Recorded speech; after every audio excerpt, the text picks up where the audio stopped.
Hat, sunglasses, Pepsi, notes, sources, thick skin, check. You already know. Let's go.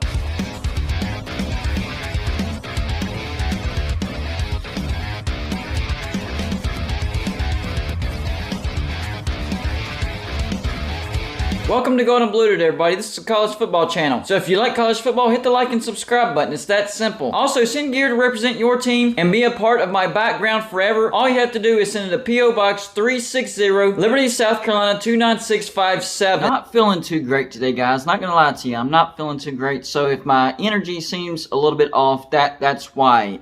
But for West Virginia fans, welcome to the bottom of the barrel. This has been a bad season, a big-time letdown season.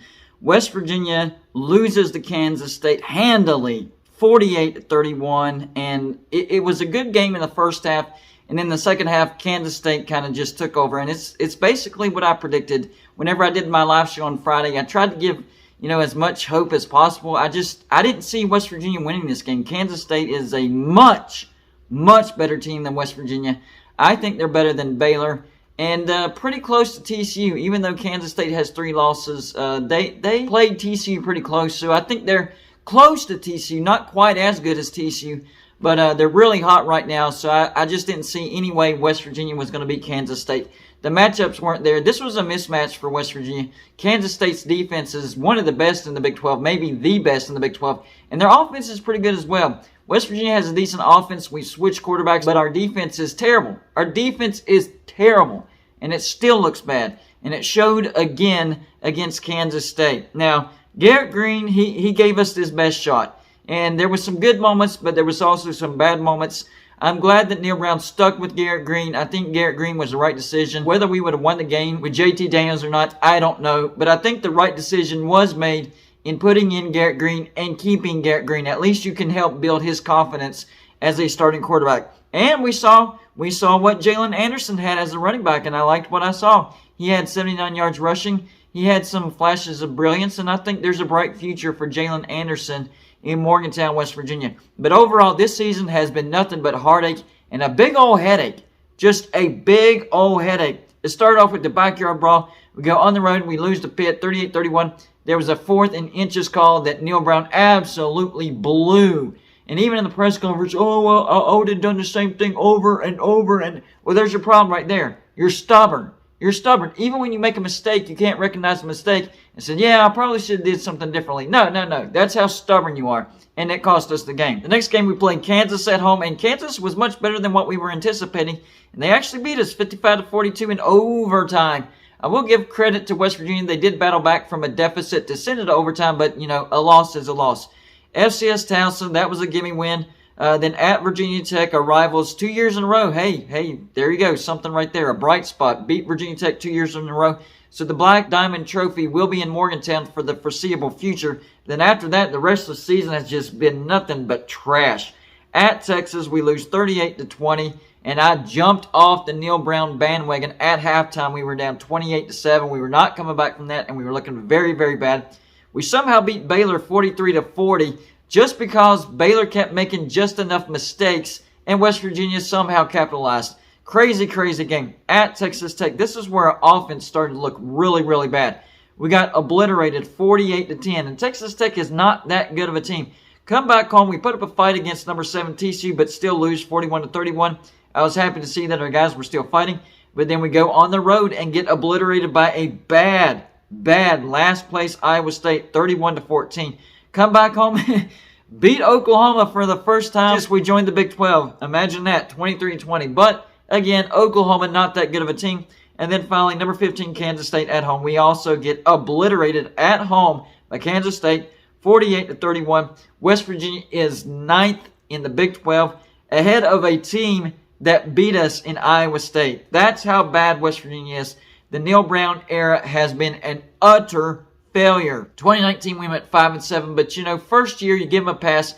We actually did much better in 2020, went 6-4. But then our previous AD Shane Lyons gave him a contract extension based on a 6-4 record.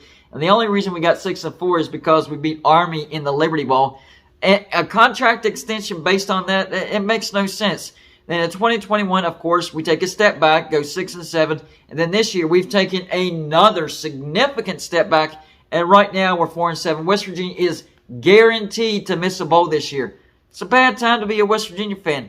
It is a very, very bad time. And I saw on Twitter where the voice of Motown said, "You've been warned about this for 3 years. I told you exactly what was happening and where #WU was headed. Now that we've arrived at rock bottom, are you finally willing to listen?" And people did not respond in a positive way. Just a bunch of negativity. Even when Brad Smith is 100% right, people don't want to recognize it because he just says it like it is. And people don't like the truth sometimes. Sometimes the truth is ugly. And pointing it out, people, no, I don't want to see that. Talk about the good stuff at West Virginia. Talk about the positive stuff. Well, whenever a bunch of negative things are happening, that's all there is to talk about is negativity. West Virginia is in a bad spot. In my 35 plus years of being a West Virginia fan, this is the worst I've ever seen as far as where West Virginia is as a football program. And I know we had a worse year under Rich Rod at the beginning of his tenure, but that was at the beginning of his tenure. Then he picked things up, got better and better and better. This is year 4 for Neal Brown. There's no excuses. He went out and got a good offensive coordinator, and our offense does look much better. But then our defense takes this big of a step back. Something doesn't make sense in Morgantown. And of course, we did fire Shane Lyons. A lot of people thought that maybe that was a sign that we were going to fire Neal Brown because Shane Lyons kept going to bat time and time again for Neal Brown. So maybe that's what we were hoping for, but it seems like that's not why he was fired. In fact, I'm hearing, I could be wrong, but I'm hearing that Neal Brown is going to be our head coach at least for 2023. So it could be another rough year next year as well. And we're already hearing about transfers. Mumu bin Wanhad, he's transferring. This guy was a great recruit. I was expecting him to be the future of the defense at West Virginia. Nope, not anymore. Off to the transfer portal. Phenom freshman C.J. Donaldson, rumors rampant that he will also enter the transfer portal. He has removed anything related to West Virginia off his Twitter. Usually that's a sign that they're about to leave the program that they're in. And he was banged up at West Virginia. I'm not sure if it's because of injuries. I'm not sure if it's because he's not happy at West Virginia. But it looks like C.J. Donaldson might be transferring. Charles Woods, one of our best cornerbacks, if not our best cornerback, is headed to the transfer portal. And his message for leaving and headed to the transfer portal is a little strange. Here's what he said on his Twitter. "My teammates, my brothers, I wish I was allowed to finish the season with y'all, but unfortunately some things are out of my control." What in the world is going on in Morgantown? What does that mean? Did he break team rules? Is he being forced out of Morgantown? Because I didn't hear anything about him doing something wrong and being forced off the team, something like that. So something is not right in Morgantown. Something doesn't make sense. Is Neal Brown about to be fired? I mean, even that wouldn't make sense in this tweet. He's basically saying that he's being forced in the transfer portal.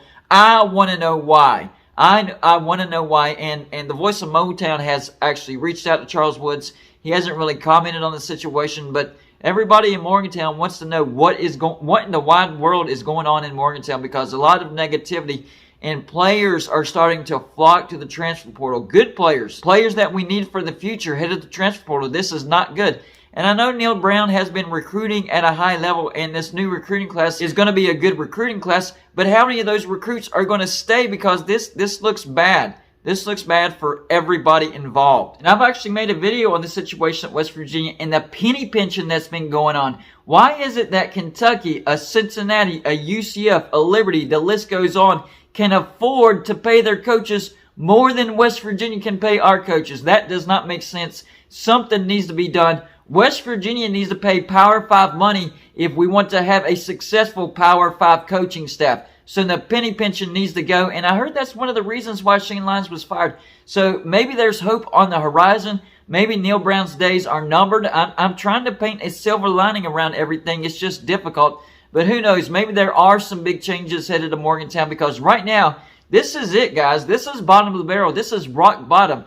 There is nowhere to go but up. But in order for us to go up, We have to make big changes. If we keep things the way things are, nothing's going to happen. At least nothing good. It's just going to get worse and worse and worse. And West Virginia fans are just going to have to keep listening to the jokes, keep listening to the ridicule. And, you know, my YouTube channel is starting to get bigger, so I'm starting to hear from a lot of people. So, West Virginia, it's time to do something. We can't take this anymore. There's not much more of this that we can take. It's time to make some changes right now, and it's time to start spending some Power 5 money to get a successful Power 5 coaching staff in Morgantown, because right now, things look really, really bad. So y'all let me know in the comments section, what do you think about this season for West Virginia? An utter failure. Do you think there will actually be some changes done at West Virginia to get us back on the right track? And what do you think some of those changes need to be? That's all I got for this show. Like and subscribe if you haven't already, and I'll see you on my next show.